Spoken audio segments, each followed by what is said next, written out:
ചിലരോട് ഇനി പറഞ്ഞ വ്യക്തി അങ്ങനെയാണ് എന്നല്ല ഞാൻ പറയുന്നത്, എനിക്കറിയില്ല. ചിലരോട് നമ്മൾ ചില കാര്യം നിഷിദ്ധമാണ് എന്ന് വളരെ കൃത്യമായി ഖുറാനും ഹദീസൊക്കെ വെച്ച് പറഞ്ഞു കൊടുത്തു കഴിഞ്ഞാൽ അത് സ്വീകരിക്കുന്നതിന് പകരം ചിലപ്പോൾ അവരെന്ത് ചെയ്യും, ഇത്തരത്തിലുള്ള മറുചോദ്യങ്ങൾ ചോദിക്കും. അങ്ങനെയാണെങ്കിൽ ഇങ്ങനെ, ഇങ്ങനെയാണെങ്കിൽ അങ്ങനെ.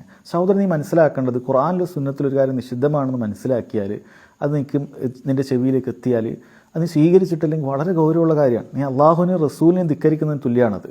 അത് ഖുറാനിലും ഹദീസിലും ഉണ്ടെങ്കിൽ അത് നീ സ്വീകരിക്കുന്നതിൻ്റെ ബാധ്യതയാണ്. പിന്നെ മറ്റ് കാരണങ്ങൾ പറഞ്ഞിട്ട്, ഞൊണ്ടി ന്യായങ്ങൾ പറഞ്ഞിട്ട് നീ അതിൽ നിന്ന് രക്ഷപ്പെടാനല്ല ശ്രമിക്കേണ്ടത്. അത് ആദ്യം നമ്മൾ മനസ്സിലാക്കേണ്ട കാര്യമാണ്. ആവർത്തിച്ച് പറഞ്ഞ് ഈ വ്യക്തി അങ്ങനെയാണ് എന്നല്ല ഞാൻ പറയുന്നത്, പക്ഷെ അങ്ങനെ ചിലർ കാണാൻ സാധിക്കുന്നതാണ്. എന്നാൽ ഇവിടെ പറയുന്ന റിംഗ് ടോൺ പോലുള്ള കാര്യങ്ങൾ നമ്മൾ അവിടെയും നമ്മൾ മനസ്സിലാക്കേണ്ട കാര്യം, നമുക്ക് മ്യൂസിക് പാടെ ഉപേക്ഷിക്കുക തന്നെയാണ് വേണ്ടത്.